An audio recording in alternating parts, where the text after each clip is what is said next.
pada hari Natal yang kita peringati adalah kemurahan hati, kasih Allah Bapa. Sehingga dia mengaruniakan anaknya yang tunggal itu, supaya barang siapa yang percaya kepadanya tidak binasa, melainkan beroleh hidup yang kekal. Saudaraku, itulah anugerah daripada Bapa Surgawi untuk manusia yang berdosa ini, saudara dan saya. Karena kemurahannya dia memberikan anaknya yang tunggal, anaknya yang kekasih, anaknya yang tidak pernah berpisah dengan dia. Tetapi untuk keselamatan manusia, dia memberikan anaknya itu. Dia murah hati dalam memberikan keselamatan. Murah hati. Dan firman Tuhan berkata, kalau dia tidak menyayangkan anaknya itu, tetapi memberikannya kepada kita, masakan dia menahan berkat-berkat yang lain daripada kita. Terlebih segala sesuatu yang sudah dia janjikan, masakan ditahan-tahan Tuhan lagi untuk tidak menggenapkannya kepada kita. Kalau belum genap, marilah kita memeriksa pengikutan kita, hidup rohani kita. Mengapa janji-janji Tuhan tersebut belum genap? Roma 8 ayat 32 dikatakan, Roma pasal 8 ayat 32, ia yang tidak menyayangkan anaknya sendiri, tetapi yang menyerahkannya bagi kita semua, bagaimanakah mungkin ia tidak mengaruniakan segala sesuatu kepada kita bersama-sama dengan dia? Ia yang tidak menyayangkan anaknya sendiri, tetapi yang menyerahkannya bagi kita semua, bagaimanakah mungkin ia tidak mengaruniakan segala sesuatu kepada kita bersama-sama dengan dia? Bagaimana mungkin ia tidak mengaruniakan segala sesuatu kepada kita? Kalau anaknya pun sudah diberikannya, masakan berkat-berkat yang lain ditahan? Masakan kesembuhan ditahankan daripada kita? Masakan urapan ditahankan daripada kita? Masakan karunia-karunia Roh Kudus ditahan daripada kita? Masakan berkat kebutuhan hidup ini ditahan Tuhan daripada kita? Tidak, saudaraku, tidak. Tuhan sungguh mau memberikannya kepada kita, sepanjang kita berjalan pada jalan Tuhan. Amin, saudara. Tuhan sangat mau memberikannya. Kalau anaknya sendiri pun dia berikan, masakan yang lain ditahankan Tuhan daripada kita? Dia Allah kita yang murah hati. Dia pemurah. Dia murah hati. Dia murah hati. Tentu saja Tuhan akan memberikan segalanya kepada kita. Dia murah dalam pengampunan dosa. Seorang yang tepok, yang diusung, yang dibawa kepada Tuhan Yesus, yang pertama sekali dikatakan Tuhan kepadanya, hai anakku, dosamu sudah diampuni. Pertama manisnya perkataan tersebut. Dia memang datang untuk mengampunkan dosa. Hai anakku, dosamu sudah diampuni. Hai perempuan, di manakah mereka itu yang akan menghukum engkau? Tuhan, tidak ada lagi. Oleh sebab itu aku pun tidak menghukum engkau, tapi mulai sekarang janganlah berbuat dosa lagi. Tuhan berkata kepada perempuan yang berbuat zina, dan Tuhan mengampuni dosanya. Hai anakku, dosamu sudah diampuni. Betapa murahnya Tuhan itu. Tapi bukan berarti kita ini boleh suka hati kita berbuat dosa, tidak. Firman Tuhan, tidaklah kamu kudus karena aku kudus. Nah, puji Tuhan saudaraku, dia murah memberikan kesembuhan. Murah hati memberikan kesembuhan. Orang berbondong-bondong mengikut Tuhan Yesus, dan semua yang mengikut dia itu disembuhkan oleh Tuhan Yesus. Markus 2 ayat 32. Menjelang malam sudah matahari terbenam, dibawalah kepada Yesus semua orang yang menderita sakit dan kerasukan setan. Maka berkerumunlah seluruh penduduk kota itu di depan pintu. Ia menyembuhkan banyak orang yang menderita bermacam-macam penyakit dan mengusir banyak setan. Ia tidak memperbolehkan setan-setan itu berbicara, sebab mereka mengenal dia. Dengarkan baik-baik. Lihat Markus 1 ayat 34. Markus 1 ayat 34. Dapat? Ia menyembuhkan banyak orang yang menderita bermacam-macam penyakit. Jadi bukan satu penyakit, bermacam-macam penyakit dan banyak orang. Kemudian ia mengusir banyak setan. Ini harus jadi dalam pelayanan kita, amin. Tidak cukup 1-2 saja sembuh, banyak orang sembuh dan banyak setan diusir, amin. Dalam KKS saudara juga ini harus jadi. Banyak orang sembuh, banyak setan diusir, amin. Ya, oleh sebab itu dalam pelayanan kita ini, baik pelayanan di gereja, baik pelayanan di KKS, harus banyak setan diusir, amin. Ya, banyak orang sembuh, amin. Ya, sembuh, tegak dan kuat. Nah, itulah pelayanan Tuhan Yesus. Sebab Tuhan Yesus berkata, pekerjaan-pekerjaan yang aku perbuat akan kamu perbuat, Dengan pekerjaan lebih besar daripada yang akan kamu perbuat, sebab aku pergi pada Bapa. Sebab Tuhan murah hati. Amin. Dan untuk itulah dia datang, untuk menyembuhkan, untuk mengusirkan setan. Ya, saudara percaya itu, saudaraku. Jadi jangan terus mundur, jangan terus merasa tidak enak kalau ada yang digotong ke kaki saudara. Ya, saudara terimalah itu sebagai satu kesempatan untuk menyatakan kuasa Tuhan. Amin. Ya, sebab bukan saudara yang menyembuhkan. Dalam hal itu saudara jangan memandang kepada kekuatan saudara, pandang kepada Tuhan yang pemurah, pandang kepada kuasa bilur Yesus, pandang kepada janji Tuhan. Kerjaan lebih besar akan aku perbuat. Itu yang kita pandang, itu yang kita pegang. Pandang kepada Markus 16, mereka akan meletakkan tangan seorang sakit orang itu sembuh. Amin. Nah, lalu saudara punya iman meletakkan tangan dan mengusirkannya dalam nama Yesus. Dia Allah yang murah hati. Murah hati dalam memberikan berkat. Dalam Filipi 4 ayat 19 saya bacakan pada saudara. Filipi pasal 4 ayat 19. Allahku akan memenuhi segala keperluanmu menurut kekayaan dan kemuliaannya dalam Kristus Yesus. Amin. Segala apa? Segala keperluanmu. Segala, bukan sebagian keperluanmu. Segala keperluanmu. Amin. Dia Tuhan yang baik. Dia Tuhan yang murah hati. Kalau dia tidak menahankan anaknya yang tunggal, masakan dia menahankan lagi berkat-berkat lain daripada kita. Mari hidup benar di hadapan Tuhan. Mari tekun mengikut Tuhan. Mari tekun berdoa. Mari tinggalkan semua dosa. Mari bersungguh-sungguh hati mengikut Tuhan. Dan mari murah hati sama sebagaimana Tuhan yang kita sembah itu. Murah hati. Tuhan meminta anak-anaknya juga murah hati. Amin. Dia murah hati dalam mengampuni. Maka anak-anak Tuhan juga murah hati dalam mengampuni. Jangan sakit hati. Berapa kali saudaraku berdosa kepadaku, kuampuni Tuhan, cukup 7 kali. Tuhan Yesus berkata 70 kali 7 kali. Selalu mengampuni, selalu mengampuni. Selalu memberi, selalu memberi. Beri maka kepadamu akan diberi. Tidak ada diberi maka kepadamu tidak ada diberi. Lebih baik kita memberi. Sebab firman Tuhan berkata lebih berkat memberi daripada menerima. Berkat memberi. Sebab yang kita beri itu adalah taburan kita. Dia akan bertumbuh. Oleh sebab itu mesti menabur dan mesti menuai. Tidak henti-hentinya sampai Tuhan datang. Amin saudara. Yang banyak menabur banyak menuai. Dalam Lukas 6 ayat 36 siapa yang ingat apa katanya?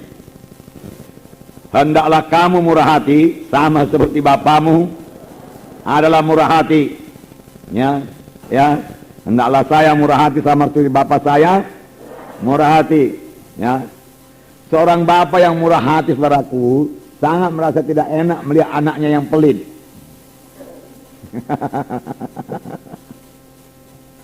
Nanti kalau saudara sudah jadi bapa, saudara akan tahu. Harus murah hati. Murah hati. Amin saudara. Orang di dunia ini cari kedudukan. Orang di dunia cari pangkat. Orang di dunia ini dia menumpuk harta. Datang Tuhan Yesus hidup sederhana. Ya raja segala raja, lahir pula di Betlehem, kandang kuda pula, kandang keledai, atau kandang domba campur di situ. Ada domba yang melenguh. Ya. Sebenarnya Bapa di sorga sanggupnya saudaraku melahirkan Yesus saudaraku di istana yang paling mewah. Sanggup, gak ada persoalan. Tapi Yesus suka hidup sederhana. Dan dialah yang kita ikut. Dan itu sudah berlaku 2000 tahun yang lalu. Dan dia sama sekali tidak terkenal. Sampai Pilatus berkata, apakah engkau raja orang Yahudi? Nggak pernah dengar tentang engkau. Herodes dengar sedikit-sedikit. Kamu bisa berbuat tanda ajaib. Siapa sih kamu? Dia dilayani oleh tukang itu.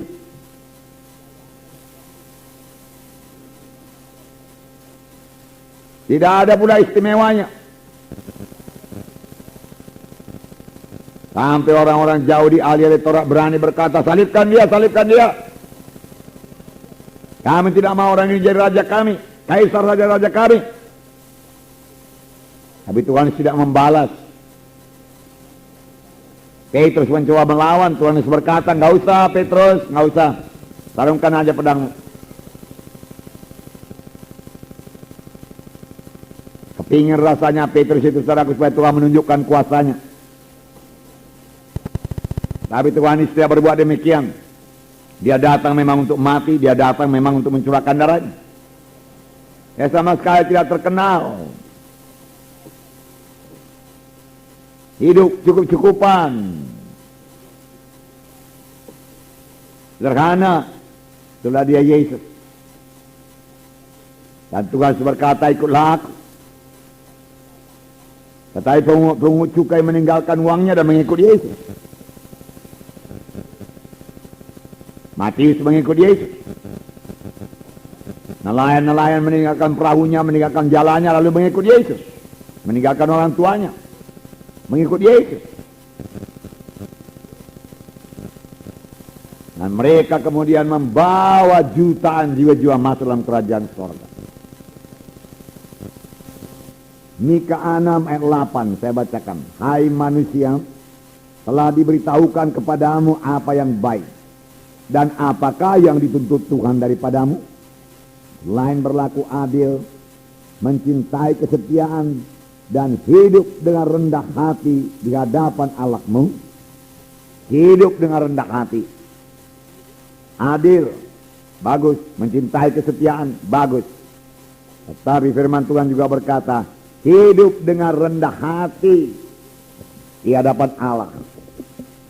Hidup dengan rendah hati. Firman Tuhan berkata dalam 1 Petrus 5 ayat 5, Allah melawan orang yang sombong.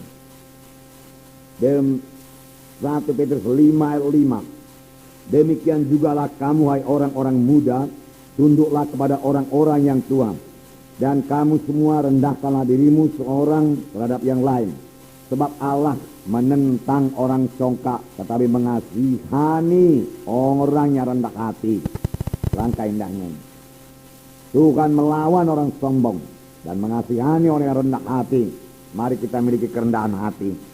Rendah hati tidak sama dengan rendah diri. Rendah diri, minder, ya. Merasa diri rendah, merasa diri nggak nyanggup, merasa diri nggak layak. Aku nggak sanggup, aku nggak bisa. Ini kata orang dunia ini minder, ya. Rendah diri. Yang diminta Tuhan rendah hati, bukan rendah diri. Rendah hati. Rendah hati artinya tidak menyombongkan diri, tidak menonjolkan diri, tidak mengharap pujian, tidak mencari kehormatan. Rendah hati, ya. Dia mengasihani orang rendah hati. Belajarlah kepada aku lembut hati dan rendah hati. Tuhan Yesus rendah hati, tidak pernah menonjolkan diri. Itu sebabnya, saudaraku, ya, Tuhan berkata pada waktu itu, saya sudah lupa ayatnya, kalau kamu dipanggil untuk pesta, dia katakan janganlah cari tempat yang tinggi, cari tempat yang rendah. Lukas 14 ayat 10, ya, 11, Lukas 14 ayat 10, 11. Tetapi apabila engkau diundang, pergilah duduk di tempat yang paling rendah. Mungkin tuan rumah akan datang dan berkata kepadamu, sahabat, silakan duduk di depan. Dan dengan demikian engkau akan menerima rasa hormat di depan mata semua tamu yang lain. Sebab barang siapa meninggikan diri, ia akan direndahkan, dan barang siapa merendahkan diri, ia akan ditinggikan. Merendahkan diri. Jangan cari untuk dikenal orang, untuk dipuji orang, ya. Itu namanya meninggikan diri. Merendahkan dirilah kita. Kita menganggap orang lain lebih daripada kita. Jangan pakai kesombongan rohani. Tuhan menegur saudaraku orang-orang Farisi yang berdoa saudaraku dengan sombongan rohani. Lukas 18 ayat 11, di mana dikatakan orang Farisi itu berdoa dan berkata dalam hatinya, "Ya Allah, aku mengucap syukur kepadamu karena aku tidak sama seperti orang lain, bukan perampok, bukan orang lalim, bukan pezina, bukan seperti pungut cukai ini. Aku berpuasa 2 kali seminggu, aku memberikan 1/10 dari segala penghasilanku." Tetapi pungut cukai itu berdiri jauh-jauh, bahkan ia tidak berani menengadah ke langit, melainkan dia memukul diri dan berkata, "Ya Allah, kasihanilah aku orang berdosa ini. Aku berkata kepadamu, orang ini pulang ke rumahnya sebagai orang yang dibenarkan Allah, dan orang lain itu tidak. Sebab barang siapa meninggikan diri, ia akan direndahkan. Dan barang siapa merendahkan diri, ia akan ditinggikan." Jadi saudaraku, kerendahan hati, ya, marilah kita semua rendah hati sama sebagaimana Tuhan Yesus rendah hati. Kerendahan hati adalah satu karakter yang sangat terutama dalam mengikut Tuhan. Sangat terutama. Mengapa kerendahan hati sangat terutama? Melebihi semua karakter yang lain. Karena kerendahan hati adalah kebalikan daripada kesombongan yang sangat dibenci Tuhan. Karena kesombongan, Tuhan melawan orang sombong. Karena kesombongan, Lucifer jatuh. Memang Lucifer itu luar biasa, ya. Tapi bukannya, saudaraku, ya, kuasanya tak terbatas, saudaraku. Dia bisa diusir dalam nama Yesus, amin. Ya, dia cukup cerdik. Dia pemimpin pujian yang sangat luar biasa, pemimpin penyembahan. Dan dia begitu indah. Suaranya juga tentunya sangat baik. Tapi kemudian dia menjadi sombong, lalu dihukum oleh Tuhan. Sombongan itu menjatuhkan dia sungguh-sungguh. Dan kebalikan daripada sombong, lawan daripada sombong ialah kerendahan hati. Oleh sebab itu kerendahan hati adalah sangat berkenan kepada Tuhan. Amin. Marilah kita semua merendahkan diri sehingga kita memiliki kerendahan hati. Seorang hamba. Amin. Seorang hamba. Nah, puji Tuhan. Hari ini kita melihat lagi satu sifat lagi, sifat hamba atau sifat pelayan dari Tuhan Yesus. Menjadi pelayan. Menjadi hamba Tuhan itu menjadi pelayan. Menjadi hamba Tuhan, melayani Tuhan itu jadi pelayan, jadi hamba. Pengertian hamba ini, saudaraku, lain daripada pelayan sekarang. Tetapi pengertian hamba pada zaman Tuhan Yesus sama seperti hamba, yaitu Yusuf yang dijual ke tanah Mesir. Nggak ada haknya apa-apa.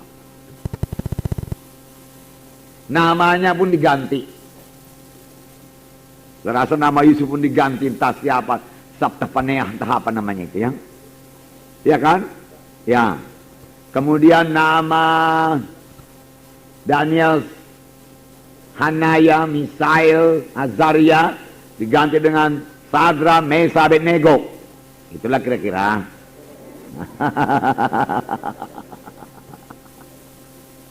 Iya kan? Suka hati. Tidak ada haknya lagi itu kalau hamba yang sudah dijual itu. Ya, kalau orang sekarang berkata tidak berperi kemanusiaan. Orang manusia dijual di pajak sana. Ditawar. Dijual. Yesaya telah menubuatkannya. Yesaya 42 ayat 1. Saya bacakan. Lihat, itu hambaku yang kupegang, orang pilihanku yang kepadanya aku berkenan. Aku telah menaruh rohku ke atasnya, supaya yang menyatakan hukum kepada bangsa-bangsa. Lihat, itu hambaku. Tuhan berkata, Bapa berkata, yang kupegang. Ya kan? orang pilihanku, aku telah menaruh rohku ke atasnya. Sehingga Tuhan Yesus berkata, roh Tuhan ada padaku yang mengurapi aku. Supaya ia menyatakan hukum, menyatakan jalan Tuhan kepada bangsa-bangsa. Yesus datang sebagai hamba. Hamba. Itu sebabnya pantas sekali dia lahir di Bethlehem di kandang kuda. Hamba. Hamba. Nah, pada waktu Yesus berada di dunia ini, dia mengakui dirinya seorang hamba. Lukas 22 ayat 27. Lukas 22 ayat 27. Ini dikatakan, sebab siapakah yang lebih besar, yang duduk makan atau yang melayani? Bukankah dia yang duduk makan? Tetapi aku ada di tengah-tengah kamu sebagai pelayan. Aku ada di tengah-tengah kamu sebagai pelayan. Aku ada di tengah-tengah kamu sebagai pelayan, Tuhan berkata. Aku ada di tengah-tengah kamu sebagai pelayan. Anak manusia juga datang bukan untuk dilayani, tapi untuk melayani, menjadi hamba. Banyak orang suka dilayani, tapi Tuhan Yesus suka melayani. Hendaklah karakter seperti ini ada pada kita masing-masing. Sebenarnya ini bukan hanya untuk pemimpin KKS sektor wilayah, hamba Tuhan seperti saya, saudara-saudara juga hamba Tuhan. Kita ini semua hamba Tuhan, amin. Tetapi bagi setiap anak-anak Tuhan harus memiliki roh pelayan. Harus memiliki roh pelayan. Roh pelayan. Nah, karena Tuhan kita adalah seorang pelayan, seorang hamba.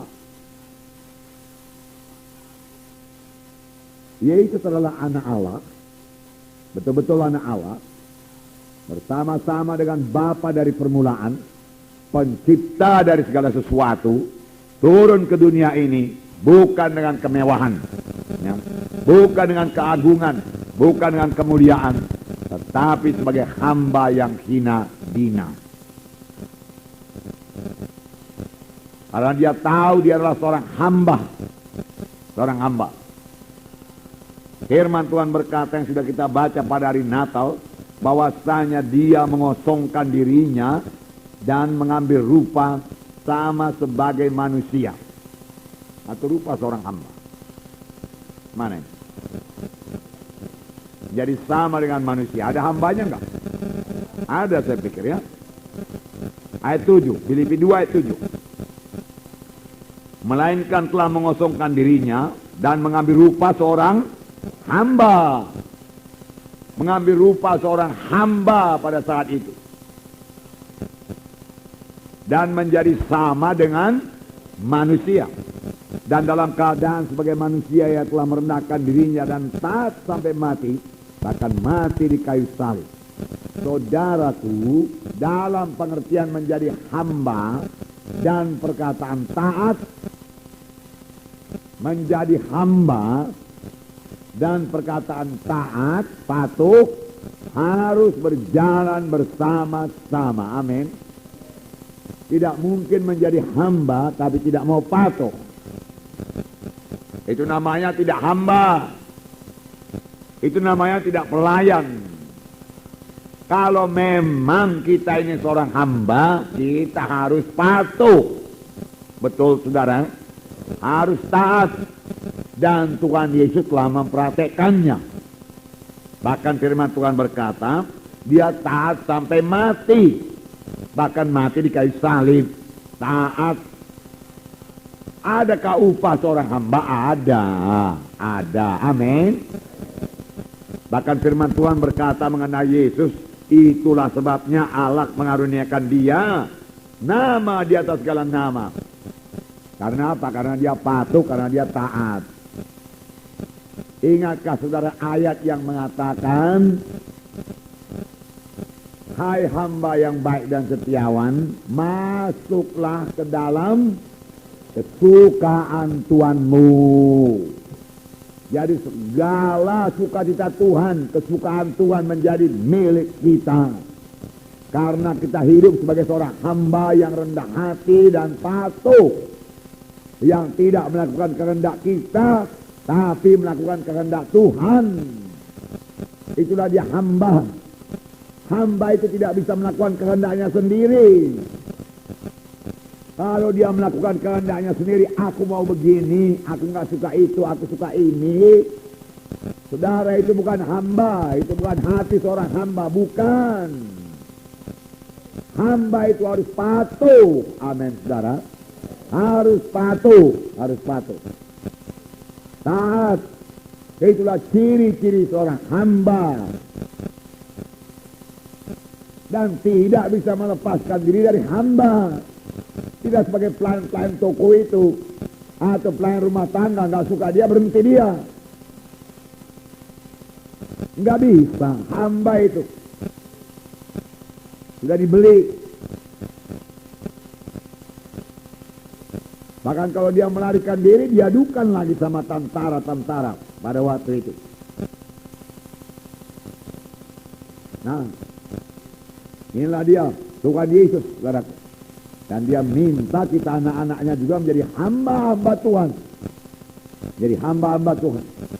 Jadi dia mengosongkan dirinya dan mengambil rupa seorang hamba yang taat